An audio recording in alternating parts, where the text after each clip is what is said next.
Amigos e amigas que nos acompanham pela TV Canção Nova, começando o nosso programa de hoje, Pergunte e Responderemos. É um programa assim bem objetivo, 1 hora de duração, para respondermos as perguntas que chegam por e-mail, pelo Facebook, que chegam também aí por telefone, ok? Então nós queremos começar, como sempre, pedindo à Virgem Maria que nos assista nessa hora, com a sua intercessão materna, para que nós tenhamos a graça de Deus, a bênção de Deus, para realizar o programa de acordo com aquilo que a igreja nos ensina. Em nome do Pai, do Filho e do Espírito Santo. Amém. Ave Maria, cheia de graça, o Senhor é convosco. Bendita sois vós entre as mulheres, bendito é o fruto do vosso ventre, Jesus. Santa Maria, Mãe de Deus, rogai por nós, pecadores, agora e na hora de nossa morte. Amém. Glória ao Pai, ao Filho e ao Espírito Santo. São José, rogai por nós. Em nome do Pai, do Filho e do Espírito Santo. Amém. Muito bem, começo mostrando aqui este livro, lançamento aqui da editora Canção Nova, Diagnóstico Familiar. Tá? É um manual prático para diagnosticar as dificuldades e seguir a dois no casamento. Quem escreveu esse livro é um casal de psicólogos, ele é diácono, o João Carlos, e a Maria Luísa. Eles trabalham em encontros de casais aqui feitos pela Canção Nova, na cidade de Lavrinhas. Já trabalhei muitas vezes com eles, um casal que entende muito, né, de relacionamento conjugal, relacionamento sexual, educação de filhos, lançando esse livro, Diagnóstico Familiar. Muito bom, os livros deles são muito bons. Aqui está o casal, né? Eles moram na região de Belo Horizonte, mas estão sempre aqui em contato com a Canção Nova, ok? É do Departamento Audiovisual da Canção Nova. Muito bem, temos aqui já nossas perguntas de hoje. Eu quero só rapidamente mostrar 2 livros aqui, estão em período de férias, né? Então, 2 livros que podem ajudar os pais, né, a conversar com os filhos. Histórias que o vovô conta. Histórias que eu conto, desde que contava para meus filhos, hoje conto para meus netos. Aqui tem até uma foto, eu contando as minhas histórias para meus netos. Por que isso? Porque criança gosta de história. Claro que não é qualquer história, é história sempre com um fundo moral, mas uma historinha, né? Envolvendo bichinho, envolvendo aventura, mas sempre com um sentido, né, de educar a criança na fé, na moral, no caráter, nos bons costumes, ok? Hoje, com esse perigo que é a criança só ficar ligada no celular, no iPhone, não sei o quê, no iPad, isso aqui ajuda. Sentar com os filhos, conversar, contar histórias, entende? Isso ajuda bastante, principalmente no meio de férias, né? Esse dia eu vi um pai dizer para mim assim, eu acho que quem inventou férias não tinha filho. Porque agora os filhos ficam em casa dando trabalho nas férias, né? Porque o filho vai para a escola logo cedo, né? Eu acho que quem inventou não tinha... Não, dá para ficar com os filhos sim, é só a gente ter aí um carinho com eles, né? Um outro livro que eu lancei agora esse mês, O Sentido Cristão do Trabalho. O trabalho é sagrado, a gente não pode... É uma mentalidade errada, é a gente querer dividir a vida em 2 partes. Uma parte que é sagrada quando eu estou rezando e outra parte que é profana quando eu estou trabalhando. Não, o trabalho é tão sagrado quanto a oração. Né? São Bento colocou na congregação dele, dos beneditinos, que é a congregação que mais prosperou na igreja, em termos de monastérios e mosteiros. Ora et labora, reza e trabalha. O monge trabalha 3 horas, para rezar. Trabalha 3 horas, para rezar. E ele faz da oração um louvor a Deus. Porque ele está trabalhando a criação de Deus. Então, qualquer tipo de trabalho, sendo feito com honestidade, com diligência, com competência, agrada a Deus. Né? Até alguém que não era cristão, não era católico, Confúcio dizia, o trabalho é a sentinela da virtude. O trabalho não deixa a pessoa entrar no ócio, né? Na preguiça, no roubo. O trabalho mantém a pessoa ali. Muito bem, vamos aqui começar respondendo as perguntas que já chegaram aqui. Né? Primeiro, as perguntas que chegaram por telefone e pelo Facebook, ok? Depois, no segundo bloco, ali, as perguntas que chegaram por e-mail. O e-mail do programa é pergunte e responderemos @cancionnova.com, tá? E o telefone 12 31 86 2600. O Facebook, facebook.com/pergunte e responderemos CN. Tem um CN de canção nova no fim, ok? Então você pode mandar sua pergunta aí de várias maneiras. Quero aqui também dizer o nome da cidade de vocês que estão aqui. Sejam bem-vindos. Temos amigos aqui da cidade de Arcos, em Minas Gerais. Quem é? Quem são de... Tá aí. Minas Gerais nunca falta aqui no programa da Canção Nova. É verdade. Russas, no Ceará, ali. Diadema, São Paulo.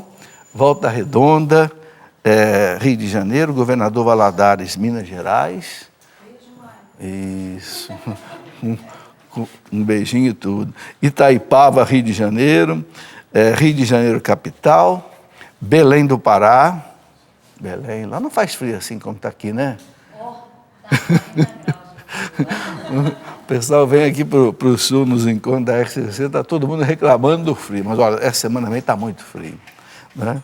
Três Pontas, Minas Gerais, e Natal, Rio Grande do Norte. Ok, se faltou alguém, dá o nome depois no intervalo aí. Natal. Ok, sejam bem-vindos. Tá aí, olha, então vamos começar respondendo as perguntas. A primeira pergunta aqui, a pessoa que pede para não ser identificada. A gente respeita, não identifica. Gostaria de saber se é correto o padre subir num palanque e pedir voto para um candidato a prefeito, mesmo esse candidato sendo acusado de corrupção. De jeito nenhum, o padre não pode pedir voto. Primeiro que o padre não pode ter participação política partidária. O padre pode falar de política. A política tem que ser assim, candidato honesto, buscar o bem comum, mas o padre não pode se aliar a um partido e isso está no Código de Direito Canônico da Igreja, isso é o que eu estou falando. Um padre não pode nem ser candidato, ele não pode ser. Um padre, para ser candidato a alguma coisa, tem que ter autorização especial do bispo. Ok? Então, o padre não deve fazer... ele deve preparar os cristãos para votarem bem, tal. Mas ele não deve, de jeito nenhum, fazer campanha por uma pessoa. Por que o padre não pode fazer? Porque o padre, ele é pai, ele é pastor. Se ele faz campanha de um candidato, e os outros candidatos vão brigar com ele. Então, o pastor deixa de unir. Então, ele não pode tomar partido. Ele pode falar dos erros, tal, sem falar pessoas, para não dividir. O pastor não pode dividir as ovelhas. Okay? Por isso que, pior ainda que a pessoa está dizendo que o candidato sendo acusado de corrupção, é pior ainda, né? Terezinha Neres, via Facebook de São Paulo. Caro professor, tenho uma sobrinha que tem uma intuição muito aguçada. Ela consegue prever quando alguma coisa ruim vai acontecer. Ela me disse que procurou a igreja para ter aconselhamento sobre isso e não teve ajuda. Qual é a posição da igreja sobre isso? Olha, Terezinha, não é um assunto fácil mesmo. Por quê? Os padres não têm informação para isso. Isso aqui é uma questão assim, mais de parapsicologia. Né? Essa precognição do futuro, algo que vai acontecer ou se não vai acontecer, é algo muito difícil. Realmente aí, não é nem o sacerdote, ele não recebe uma formação para isso. Quem que vai saber o que está acontecendo? É muito difícil. Então, eu penso que essa pessoa ela pode receber uma orientação no sentido de que se sentiu alguma coisa muito diferente, consulte, explique, converse com as pessoas interessadas no assunto que ela está vendo. Agora, isso é um assunto mais de parapsicologia do que de psicologia. Tá? Não é fácil mesmo, não. Eu, sinceramente, não vou nem arriscar aqui uma solução para isso, porque também não tenho a mínima especialidade nisso. Né? Penso que alguma coisa que ela percebe que não é bom, reze e coloque nas mãos de Deus. Né? Se for o caso, comunique a alguém que possa tomar providência. Sei lá, aí tem que ser o bom senso, pedir a Deus uma orientação. Muito bem. Os santos tinham essa precognição do futuro, mas aí era mais tipo assim de profecia. Né? O que ia acontecer no plano de Deus. Mas eram os santos, né? Elaine Santana, via Facebook. Professor, como podemos controlar o nosso temperamento, tendo em vista o ambiente e as pessoas com quem vivemos? Elaine, eu vou te mostrar um livro muito bom para isso. Excelente esse livro. A Arte de Aproveitar as Próprias Faltas. Esse livro aqui é baseado nos ensinamentos de um santo doutor da igreja, São Francisco de Sales, doutor da igreja. Para ter ideia da grandeza desse homem, que São João Bosco, ele baseou a congregação salesiana em São Francisco de Sales. Sabe, esse livro é maravilhoso, é um livro antigo, que eu pedi para de novo ser publicado, porque é um livro que ajuda muito. Como eu tiro proveito dos meus próprios erros. Eu sou uma pessoa irritada, eu sou uma pessoa nervosa, eu sou uma pessoa que não tem paciência, eu sou uma pessoa gulosa, eu sou uma pessoa ansiosa. Como é que eu aproveito o meu erro e transformo isso em alguma coisa boa? Esse livro ajuda. Quem já leu pode confirmar isso. Lucas Mota, sexo oral e uso de brinquedos sexuais no casamento é pecado? Olha, Lucas, eu vou te orientar a ler um outro livro. Esse fui eu que escrevi. Não está aqui comigo. Chama-se Vida Sexual no Casamento. Esse livro eu escrevi por quê? Porque eu recebo muitas perguntas desse tipo. Nós somos um casal cristão, o que a gente pode, não pode fazer em termos de vida sexual e tal. Então eu conversei com o meu bispo na época, Dom Beni. Eu digo, Dom Beni, eu vou escrever um livro e se o senhor autorizar eu publicar, eu publico. Nesse livro eu vou colocar o quê? A minha experiência de 40 anos de casado, a minha experiência do que eu estudei desse assunto, e o que a igreja fala. Então, publiquei, chama-se Vida Sexual no Casamento. Tem aqui na Canção Nova, no Departamento Audiovisual, etc. Veja, eu coloquei ali, inclusive eu conversei com 6 padres especialistas em moral, um deles o Padre Wagner Ferreira, que fez teologia moral em Roma, no Instituto Alfonsiano. Mostrei para eles, eles disseram que não tinha problema eu publicar o livro. Então, publiquei, o Dom Beni deu o imprimatur. Imprimatur é a autorização canônica para você publicar um livro de doutrina. Bom, então ali, o que eu coloco? Eu não vou falar muito do assunto aqui, porque nós temos muitas perguntas aqui, por isso eu aconselhei esse livro. A igreja aceita, né, que o casal tem que, na sua vida sexual, tem que haver o chamado prelúdio, lúdio e pós-lúdio. Né? Ou seja, há uma necessidade da preparação para o ato sexual, né? O ato sexual em si e depois o pós-lúdio. Né? O ato sexual é algo muito importante para o casal, é próprio do casal, a igreja diz. Né? Agora, essa preparação, esse prelúdio, cada casal é diferente. Cada casal sabe o que precisa. Uma coisa que é importante entender é que o ato sexual para o homem é completamente diferente do ato sexual para a mulher. O ato sexual para o homem começa na cama, na mulher não, começa no café da manhã. Ou de repente lá no shopping. ou outras coisas. Por que isso? Porque o homem é muito mais ligado no sexo objetivamente, a mulher subjetivamente. A mulher está mais no sonho, no romance. Somos diferentes. Deus nos fez diferentes. Então, ambos têm que entender isso. Então, o que um casal pode... É claro que a igreja não aceita sexo oral, sexo anal. Por quê? Porque não atinge a finalidade do sexo. O sexo tem 2 finalidades, unitiva e procriativa.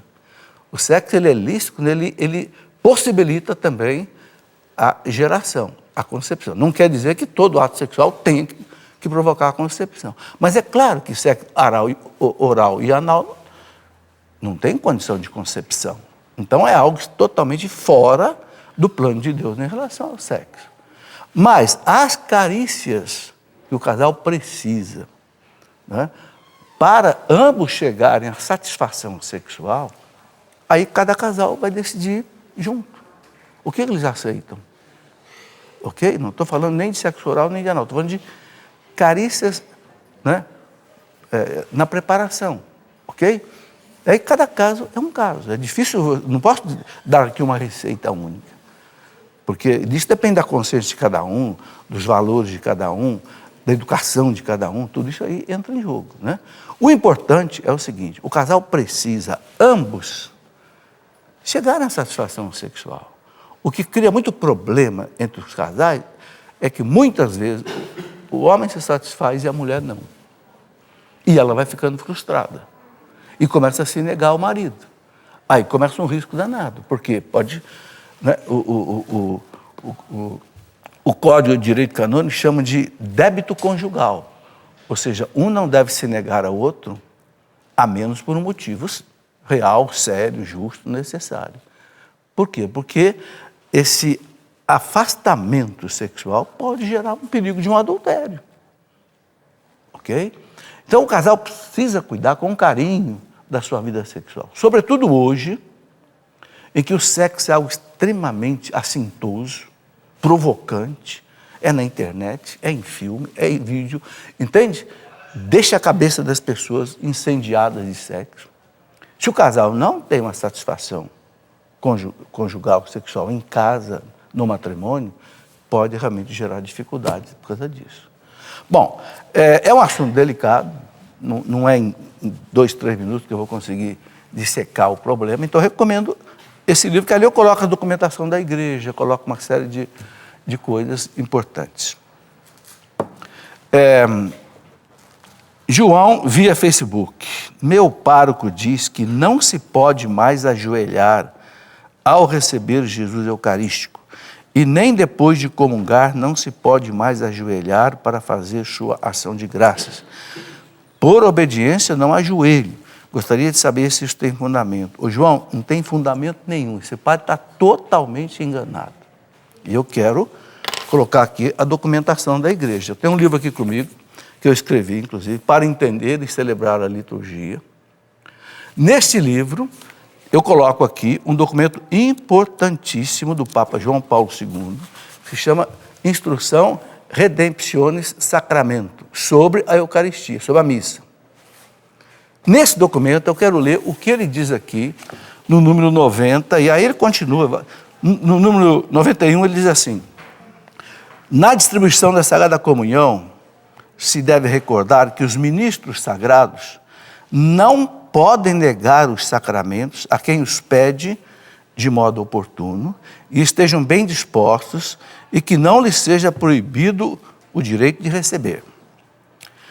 Por conseguinte, agora presta atenção nisso, qualquer batizado católico a quem o direito não o proíba, ou seja, uma pessoa que não está excomungada, né, deve ser admitido à Sagrada Comunhão. Assim, pois, não é lícito negar a Sagrada Comunhão a um fiel, por exemplo, só pelo fato de querer receber a Eucaristia ajoelhado ou de pé. Não se pode negar a comunhão a ele. Ok? Vou repetir, número 91 da instrução do Papa João Paulo II, da Congregação da Fé, aprovado pelo Papa João Paulo II, que está em vigor. Não é lícito negar a comunhão a um fiel, por exemplo, só pelo fato de querer receber a Eucaristia ajoelhado ou de pé. O número 92 diz assim: todo fiel tem sempre o direito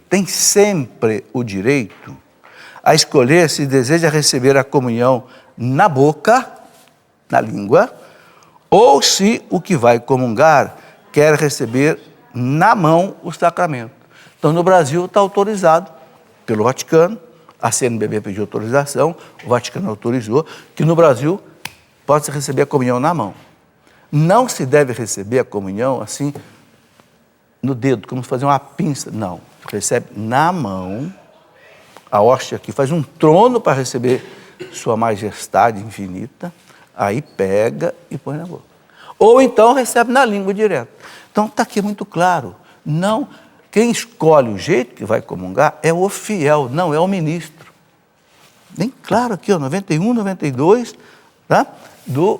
Da Redemptionis Sacramento. Né? Outra coisa que eu aproveito para destacar aqui, o número 94, esse é um erro que acontece muito nas missas. Não está permitido que os fiéis tomem a hóstia consagrada, nem o cálice por si mesmos, nem muito menos que se passem entre si de mão em mão. Ou seja, não é permitido que quem vai comungar pegue a hóstia e comunga. Não. Ele tem que receber a hóstia. Por que isso? Porque liturgicamente significa o quê? Na Santa Ceia é Jesus quem dá a hóstia. Tomai e comei. Ele falou. Então, o sacerdote ou os ministros, representam ali Jesus que nos dá a Eucaristia. É esse sentido. Ok? Inclusive o documento diz aqui que só se deve colocar ministros extraordinários quando realmente precisa, quando tem muita gente para comungar. Não tendo muita gente, é o celebrante que deve distribuir, porque ele é que principalmente representa a Cristo na celebração eucarística. Então, o ideal é que o padre distribua a Eucaristia sozinho. Claro, quando tem bastante gente, está autorizado o ministro extraordinário. E ninguém deve estar fugindo do ministro extraordinário para comungar com o padre. Não é o caso. Mas o que eu quero destacar aqui é o sentido das coisas. A liturgia é altamente significativa. Por isso que eu escrevi esse livro, para entender e celebrar a liturgia. Nós não podemos fazer as coisas da nossa cabeça. Por exemplo, tem padre que proíbe as pessoas de ajoelharem na hora da consagração. Não pode. O missal romano diz claro, na hora da consagração é para ajoelhar. E o missal diz assim, só não se deve ajoelhar se o local não permitir. Aí não dá, não tem espaço, não tem, mas é para ajoelhar. Claro, é o momento solene da missa. O Calvário se torna presente. Né?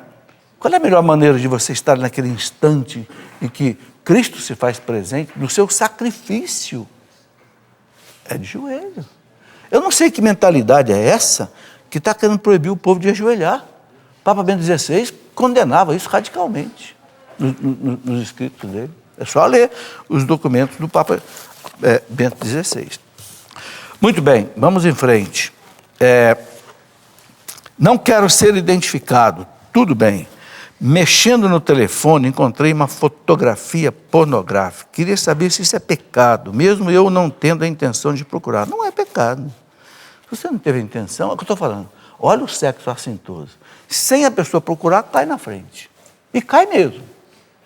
E cai mesmo, é impressionante. Então, é pecado? Não é pecado. O pecado é se você ficar ali gostando daquilo, aí não é mais o sentir, é o consentir. Porque o sentir não é pecado. O pecado é você consentir na coisa, né? Sayonara Barbosa. Qual a oração que devemos fazer quando o padre levanta a hóstia na hora da consagração? E se podemos fazer algum pedido? Sabe, São Tomé, quando viu Jesus, disse, meu Senhor e meu Deus, né?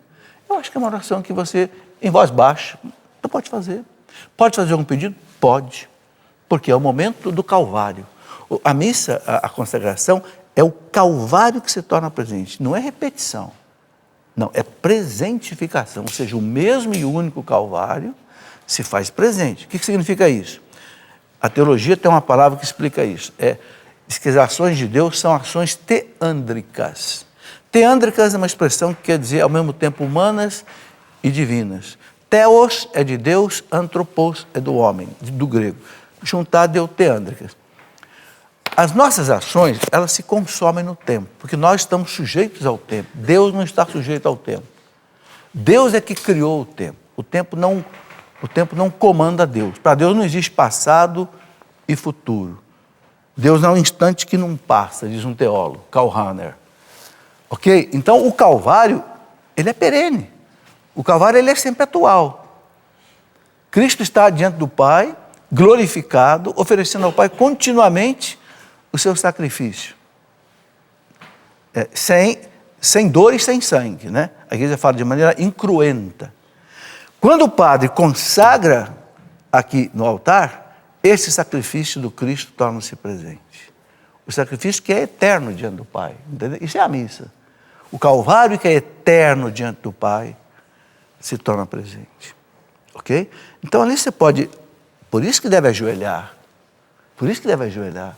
Você pode fazer uma pequena adoração. Não é o momento de fazer adoração longa. Não é o momento de fazer adoração longa. A adoração é depois com o Santíssimo no ostensório. Ali é uma adoração rápida. Pode colocar um pedido rápido, se for o caso. Uma oração, meu Senhor. Enfim, é um momento de adoração. Adoração do quê? Do sacrifício do Cristo no Calvário. É isso, né? Então, Sayonara, aqui a sua resposta. Josi Cunha, de Ipueiras, no Ceará. via Facebook. Via Facebook. Gosto muito do texto, mas tem algumas pessoas do meu grupo de oração que não gostam. O que eu faço para ajudar essas pessoas para verem o texto com outros olhos? Ô Josi, você precisa mostrar para eles a importância do texto. Primeiro, o seguinte: Nossa Senhora que pediu. Nas 6 aparições de Nossa Senhora em Fátima, ela apareceu 6 vezes, né, até outubro, né? Foi de maio, 13 de maio até 13 de outubro. Nas 6 vezes, Nossa Senhora pediu para os pastorinhos rezar o texto. Precisa mais? Papa João Paulo II dizia: é a minha oração predileta. Um santo, Papa, dizer que é a minha oração predileta. Todos os papas recomendam o texto. Há inúmeras encíclicas de papas, desde Leão XIII, Bento XV, João Paulo II, né? Uma encíclica dele sobre o Santo Rosário. Quer dizer, mostrar isso para as pessoas, entende? E ensinar as pessoas a contemplar o texto, contemplando o quê? Os mistérios da vida de Cristo. Tem coisa mais bonita, mais importante. Então, a gente tem que saber motivar as pessoas. Não é fazer a pessoa rezar na marra, faz a pessoa entender. Faz a pessoa entender. A motivação é a coisa mais importante na vida, gente. Eu, como professor, 40 anos, professor universitário, eu aprendi o seguinte: se você não motivar o aluno para aquilo que você vai ensinar, o aluno não aprende com vontade e com profundidade. Eu, como ensinava matérias muito difíceis, eu dava aula de mecânica, resistência dos materiais, física quântica, mecânica relativística, etc., era físico, mecânica espacial, como é que um foguete sai daqui e desce na Lua devagarinho, quer dizer, uma alta matemática, alta física. Se eu não motivasse o aluno é uma aridez. Então, tem que motivar, né? Tem um provérbio que diz assim: um homem motivado vai à lua, sem motivação ele não atravessa uma rua. O que eu vou fazer do outro lado da rua se não tem nada para fazer lá? Agora, se o meu amor estiver na lua, eu vou lá. Eu pego um foguete e vou lá. Motivação. Muito bem, vamos para o intervalo, já está na hora. Depois do intervalo, a gente vai para as perguntas que chegaram por e-mail. Esperem aí que a gente volta já. Muito bem, já estamos de volta com o nosso programa. Vocês viram aí a rapidez do intervalo. Mal dá para você ir correr na cozinha e tomar um cafezinho, né? Porque não tem propaganda, não tem comerciais. Então, quem é que mantém essa televisão 24 horas no ar? Além da internet, rádio, casas de missão, não é? É a sua contribuição, a sua colaboração, né? É que mantém todo o sistema cancional. E você sabe muito bem que, pela crise que o país está passando, as contribuições diminuíram muito. Mas a Canção Nova é uma verdadeira fênix, né? Nunca morre. Já passamos aqui por inúmeras crises. É a providência divina que mantém e a Canção Nova vai sempre em frente. Mas a gente sabe que a providência divina, ela atua através de causas segundas, diz a teologia, ou seja, através das pessoas e etc. Né? Então, como dizia meu amigo Nelsinho Correia, põe a mão no coração, reze para Deus ajudar a Canção Nova. Depois vai descer a mão devagarinho e põe no bolso. E põe no bolso, tira a carteira, né? e dá um jeitinho de ajudar a Canção Nova aí a recuperar as suas energias. Mas nós vamos em frente, essa obra não para, a obra de Deus não para, né? É verdade. Bom, tem aqui alguns avisos importantes para dar. Primeiro, o seguinte: Kairós vocacional. O que é isso? Agosto é um mês vocacional, a gente sabe disso, né? Então, nesse tempo dedicado à reflexão, ao serviço à igreja, etc., a Canção Nova vai realizar o chamado Kairós Vocacional. É um evento, vai ser no dia 20 de agosto, aqui em Cachoeira Paulista, com o tema Vem Me Seguir, ok? Você pode ter mais informações pelo telefone, o 1231 86 2600, também pelo site dos eventos, que é o eventos.cancionnova.com, tá certo? 20 de agosto, um Kairós vocacional. É um dia para meditar sobre a vocação. Se eu tenho vocação religiosa, se eu tenho vocação para o casamento, ou etc.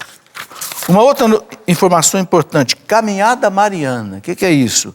Em clima de festa, a Canção Nova irá realizar a caminhada mariana. É uma peregrinação que vai sair aqui do santuário, né, do Pai das Misericórdias, até Aparecida. Uma caminhada. ok? É puxadinho, né? Vai dar aí uns 30 quilômetros. Tem que ter. Eu já acho que eu vou ter que ir de outro jeito. A caminhada acontecerá no sábado, dia 2 de setembro, ok? Informações, a hora que vai sair, etc, etc.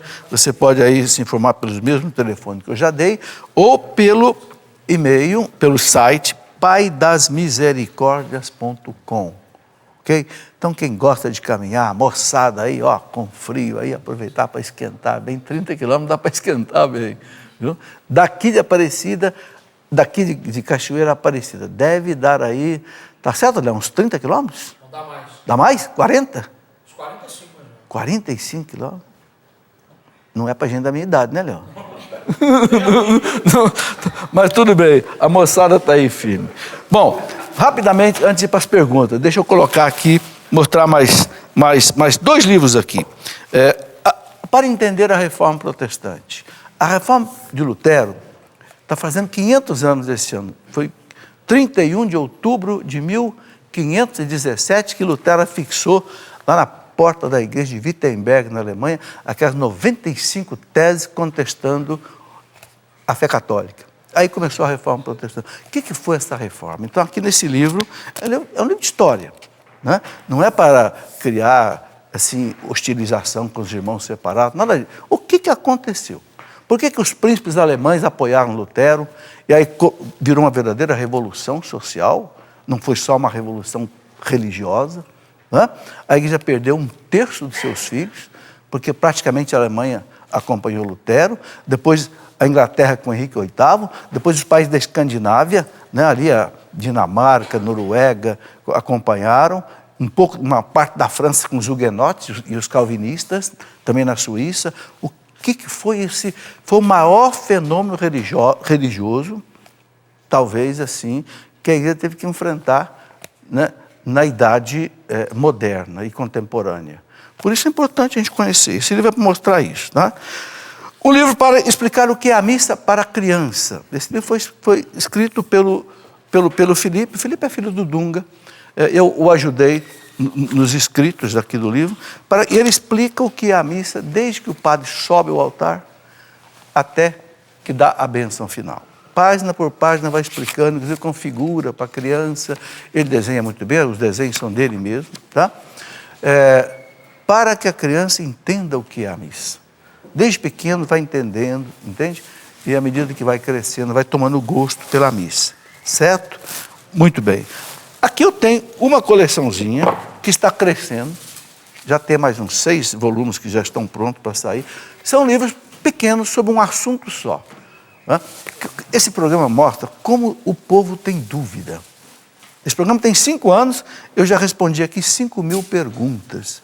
A produção um dia levantou para mim. Então, por exemplo, como entender páginas difíceis do Antigo Testamento? Como entender, por exemplo, as 10 pragas do Egito, a travessia do Mar Vermelho? Né? Quem é Deus? Essa pergunta foi feita uma pesquisa na internet. Qual é a pergunta que você quer ter a resposta? Essa ganhou o primeiro lugar no mundo inteiro. Quem é Deus? E aí vai, para entender o Apocalipse, né?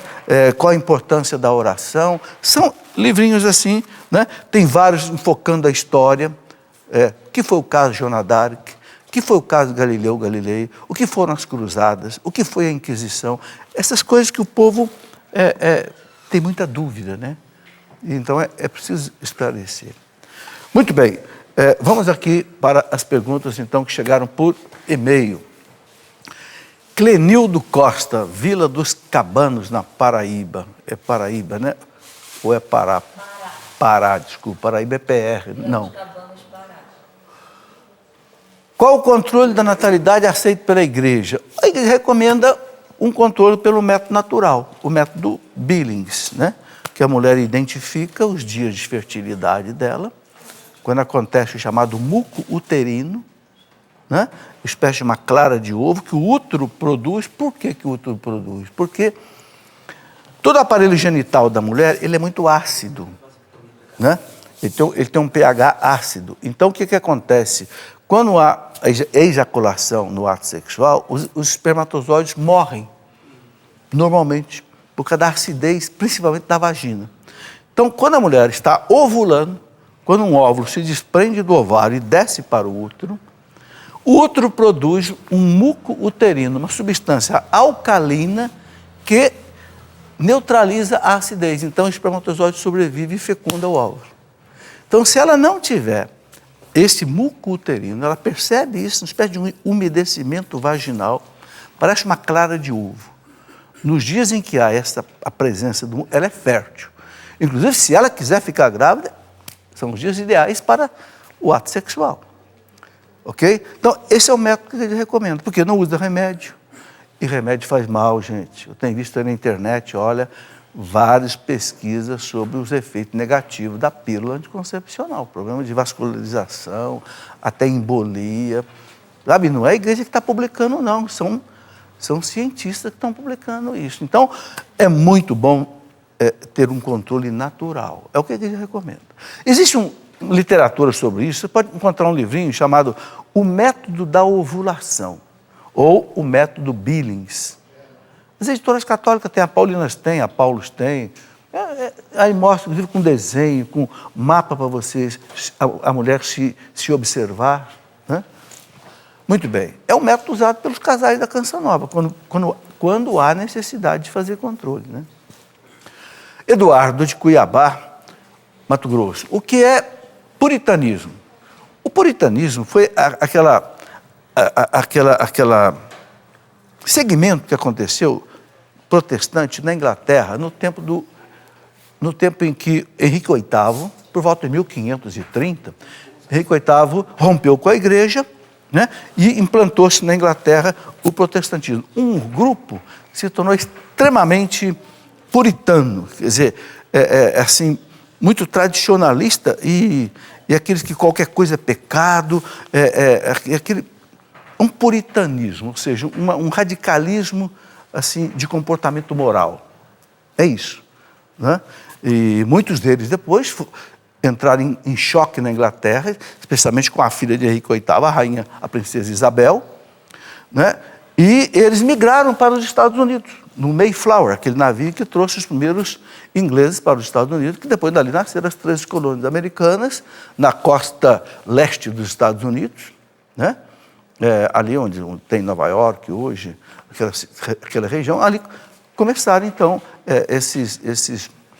esse ramo. Então o puritanismo nasceu ali, esse segmento. O que dizer, não, volta um pouquinho, por favor. O que dizer de católicos que são influenciados com essa mentalidade? Bom, nunca é bom ser radical. Nós temos que estar ligados, gente, o quê? Para a gente não cair nem no radicalismo de esquerda, nem no radicalismo de direita, a gente tem que seguir o que a igreja ensina. Catecismo da Igreja Católica. Aqui, ó, você tem equilíbrio. O que você viver em cima disso aqui, ensinar em cima disso aqui, ninguém pode te contestar. Por quê? Isso aqui foi aprovado pelo Papa João Paulo II e todos os bispos do mundo junto com ele.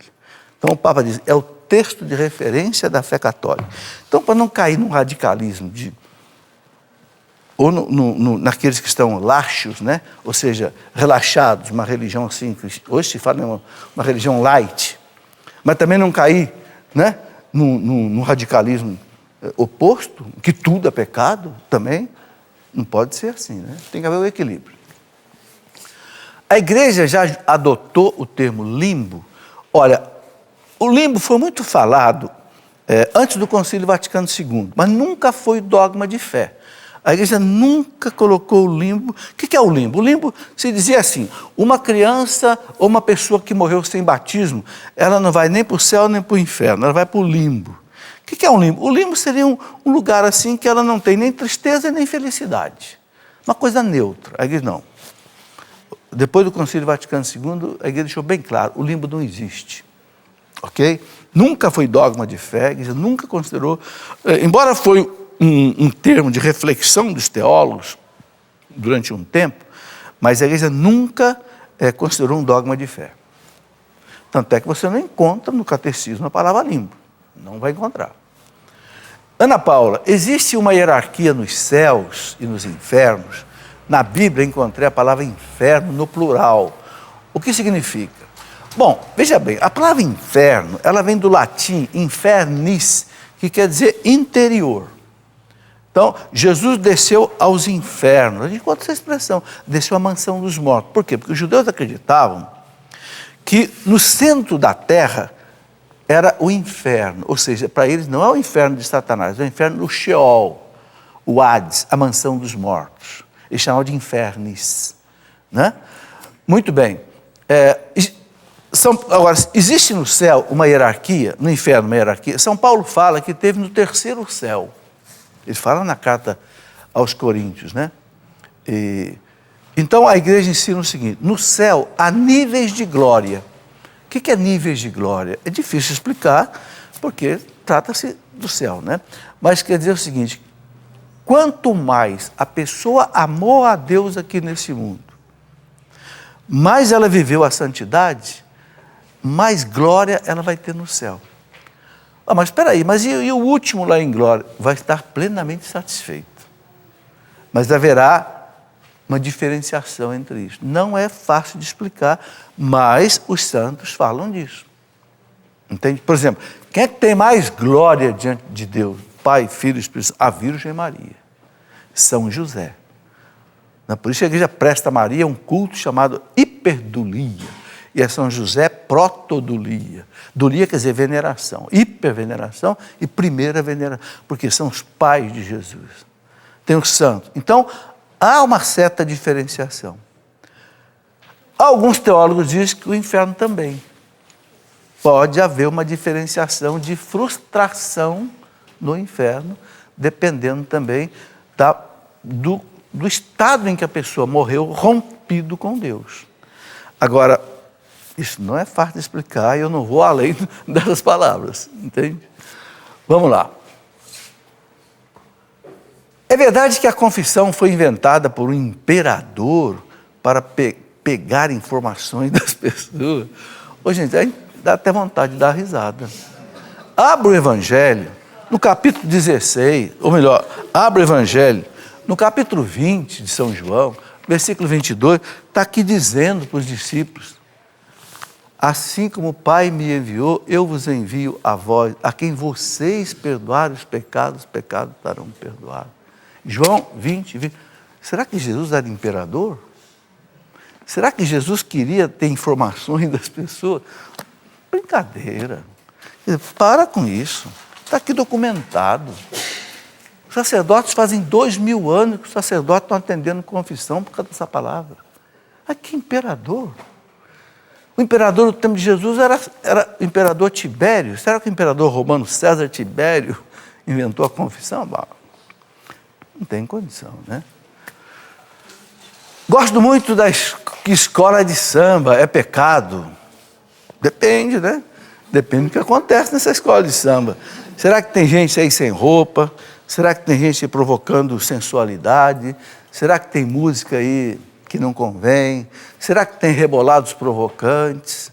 Olha, é difícil não ter tudo isso, né? É difícil. Sabe, a igreja fala assim, gente, se expor a uma situação de pecado, já é pecado. Porque a ocasião faz o ladrão.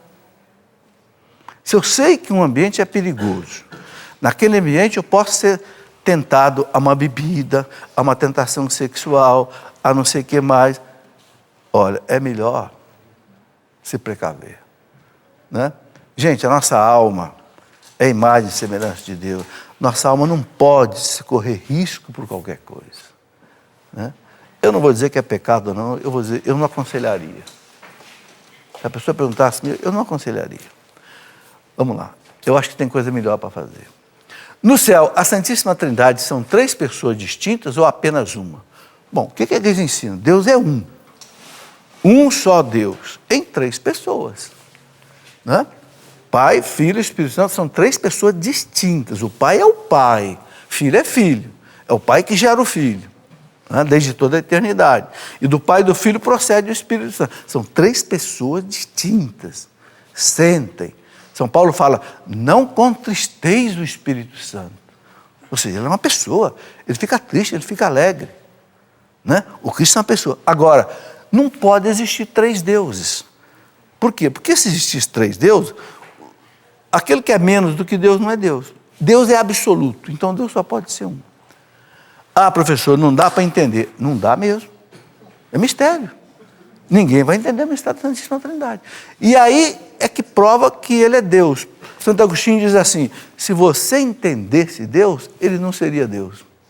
Porque o Deus verdadeiro não cabe na nossa cabeça. Ele diz, Deus não é para ser entendido, é para ser adorado. Não se entende Deus. Eu pergunto, você entende aquele pãozinho é Jesus Cristo? Quem que entende? Ninguém entende. Você entende a ciência que tem numa árvore? Você entende como é que um ovo chocado por uma galinha vira um pintinho? Ninguém entende nada. Eu vou querer entender de Deus? A gente não entende nada. Você entende por que junta, né, dois átomos de hidrogênio com de oxigênio e dá água? Como é que eu vou entender de Deus? Se a gente não entende a criatura, como é que vai entender o Criador? Aí é que está a humildade daquele que é religioso. Adorar a Deus sem compreender. Tomé, você acreditou porque você botou o dedo aqui. Bem-aventurado os que crerem sem terem visto. O que crê em Deus sem entender. O fato é o seguinte, gente, ninguém entende Deus. Agora, ninguém entende o mundo sem Deus. Como é que você vai explicar a origem do universo? Eu sou físico, estudei lá o Big Bang. Né? Um padre da igreja, doutor em astrofísica, amigo de Albert Einstein, descobriu como é que o mundo começou. O Big Bang, uma partícula infinitamente pequena, que começou a se abrir e deu o mundo. Estava tudo numa partícula. Que abriu e deu o universo inteiro. Esse cosmos, essas galáxias, bilhões de estrelas. Quem vai explicar isso? Quem vai explicar você botar uma sementinha na terra, virar um pé de eucalipto de 20 metros? Toda a constituição genética ali naquela coisinha desse tamaninho. Sabe, gente, tudo que existe fora do nada é um plano, é um projeto, é uma construção. É por isso que o Dr. Francis Collins foi aquele doutor americano que chefiou o maior projeto de biotecnologia do mundo, que decodificou o genoma humano. Né? O Dr. Francis Collins era um ateu, até 28 anos de idade. Ele se converteu, ele é médico, físico e químico. Por isso que os Estados Unidos entregou para ele o maior projeto de biotecnologia do mundo. O Dr. Francis Collins se converteu um dia, diante de uma paciente, ele era médico, uma paciente terminal, cardíaca, ele conta isso no livro dele, The Language of God, a linguagem de Deus, já está traduzido em português esse livro. Ele conta que aquela paciente terminal, ele falou para ela assim, a senhora sabe o seu estado? Ela disse, sei, doutor, meu senhor já está me chamando, mas eu vou para ele com alegria. Ele teve um choque espiritual, esse homem se converteu, com 28 anos de idade, se tornou um católico fervoroso. Ele escreveu no livro dele, The Language of God, ele escreveu, a opção mais irracional é o ateísmo. Ou seja, irracional contra a razão. O ateísmo é a opção mais irracional. Quer dizer, não dá, a gente não entende Deus, mas não dá para explicar o mundo sem Deus. Isso é tranquilo. Stephanie, muitos protestantes afirmam que ouvir músicas seculares é pecado. Mas o que a Igreja Católica diz? A Igreja Católica diz que é pecado ouvir música secular que não presta. Tem música secular que é belíssima, né? Puxa, tem tanta música secular bonita, né? Hoje eu quero a rosa mais linda que houver, não é bonito? E as estrelas primeiras que vier, para enfeitar a noite do meu bem. Dolores Duran. Quem é que não gosta de uma música bonita? Não tem nada de errado. Agora, se é uma música pornográfica, aí não. É o radicalismo. Aí está o puritanismo. O puritanismo é achar que está tudo errado. Não, tem o joio e tem o trigo. Vamos tirar o trigo, jogar fora o joio. Não é? Nossa, minha mãe gostava de cantar a Índia. Índia, teus cabelos longos nos ombros caídos. Bonito. Luiz Carlos, São Gonçalo, Rio de Janeiro. É lícito usar cadeias tipo pulseiras com cadeado para a consagração de Nossa Senhora? A pessoa está se referindo à consagração de São Luís de Montfort, o Tratado da Verdadeira Devoção à Virgem Santíssima. São Luís de Montfort coloca ali como um sinal de consagração a pessoa usar uma corrente, simbolizando ser escravo de amor da Virgem Maria. Sabe, São Luís de Montfort escreveu isso em 1700 e pouco. No tempo dele, as pessoas usavam silício. O que era silício? Silício era uma corda tipo assim, com espinho para penitência. Não se usa mais isso. Então a pessoa quer usar uma correntinha na mão, assim, para simbolizar, use. Mas não precisa usar uma correntona com cadeado, gente amarrando no pé, uma corrente. Não precisa. Use, se quiser usar uma correntinha, use. Eu fiz a consagração. Sabe qual é a minha correntinha? Essa aqui, ó, o terço. O tercinho que eu uso aqui no meu dedo. Para mim é o símbolo da minha consagração. A Nossa Senhora, o segundo mestre São Luís de Montfort. Escravo de amor dela. Mas não é um escravo de cadeia. É um escravo de amor. Amar a Virgem Maria, servir a Virgem Maria para servir melhor Jesus. É uma consagração a Jesus por Maria. Isso aqui é um símbolo.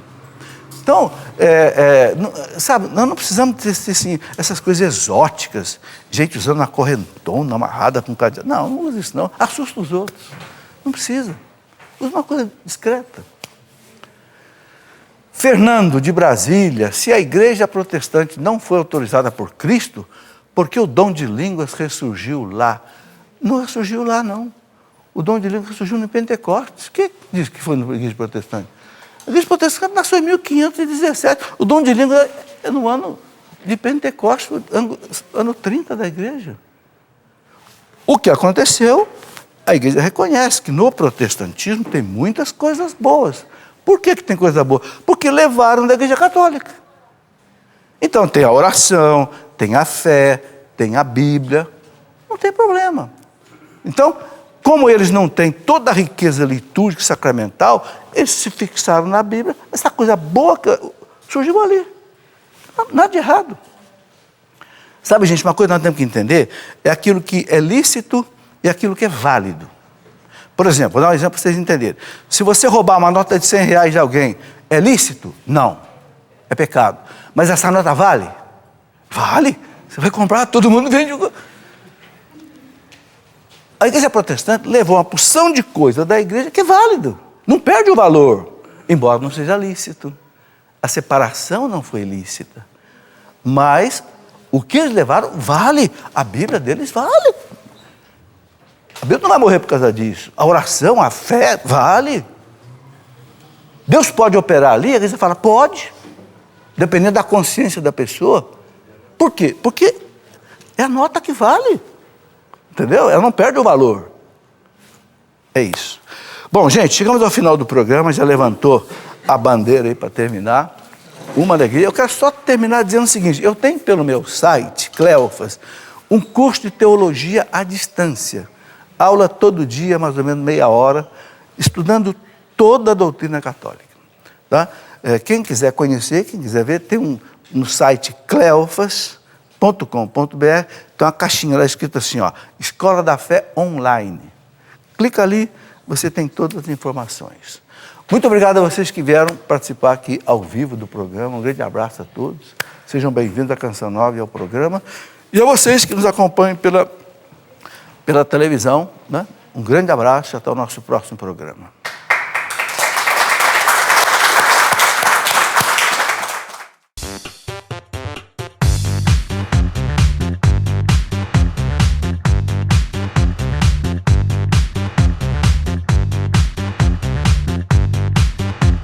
CançãoNovaPlay.com. Assine já!